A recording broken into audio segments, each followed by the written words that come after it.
gang roots. He began enlisting part-time members with ties to other Southern California street gangs. And those Hispanic gang members sometimes didn't know how to ride a bike, didn't have a bike themselves. This was a violation of their own rules of conduct. For more than 30 years, the Mongols had a rule that every member needed to own and ride a Harley-Davidson motorcycle.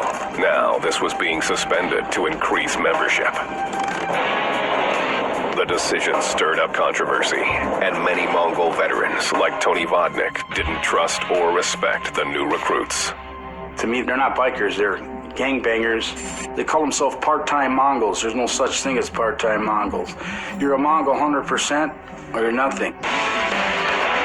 Members who joined the Mongols of the past usually went through a long initiation process. They had to learn the gang's rules and its constitution and perform tasks, some of them criminal, to get patched in.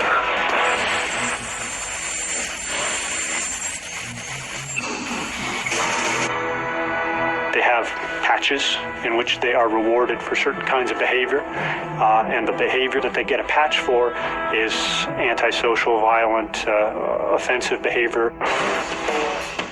These patches become part of a Mongol's bragging rights. A red wing for participating in group sex. A Laughlin patch for surviving the 2002 battle. And the skull and crossbones represents violent crime, including murder. Mongol Adrian Gutierrez, who fatally stabbed Daniel Herrera outside Nino's bar in Commerce, California, received one such patch. After Mr. Gutierrez committed the murder, shortly thereafter he showed up with a skull and crossbones patch. We learned that that was for killing somebody in support of the gang. And that's the kind of thing they take pride in. They're set forth in their bylaws what patches you can get, just like the Boy Scouts give merit badges. Every patched-in member is chosen for a unique skill he offers the organization. There may be a guy in the Mongols that's never done anything particularly violent, but he may be a good drug dealer, you know. And he's a moneymaker of some kind. Maybe he's not a drug dealer, but he has some other kind of scam going that he can bring money into the club. You know, another guy might be a stone killer, and he may be an enforcer. And that's what he's famous for. Each person has a role. The Mongols also sport tattoos, designed to cement their status as outlaws. They're out there to commit crimes, and they have these patches and these activities that they do that alienate the rest of the world and tie them in closer to the gang.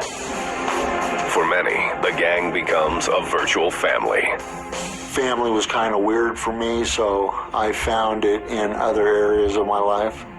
And I've never seen a group of people be as brotherly and loving as the Mongols are. And many members are willing to set aside their traditional family to serve the gang. This is a family that I'm committed to. Does it mean I distance myself from my real family? No, I don't try to. You have to have some balance in your life, but this is where I decided to put my energies and dedicate myself to. I coach Little League sports, you know? You would look at me and not think that, but you know, like I said, I'm two people. I'm the dad, the husband, the coach, and then once I leave that part of my life, then there's this life, you know what I mean?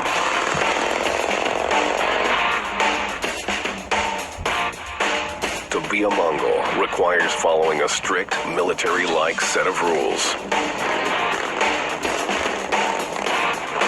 Even with the influx of new recruits, Doc Cavazos insists that the membership guidelines remain mostly the same. We dictate what you're allowed to wear on your vest and what you're not. We dictate the type of shoes that you can wear, the way you stand, the way you act in public, even your face. You used to have what was called a war face, and that was your face in public. The meaner, the harder you looked, the less chance there was of somebody making a move, a violent move on you.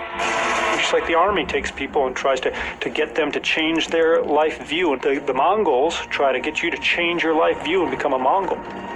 Who the f*** are we? We are Mongol Raiders, the Raiders of the Night! Once inside, the gang follows a strict chain of command, with the president and vice president at the top of the organization.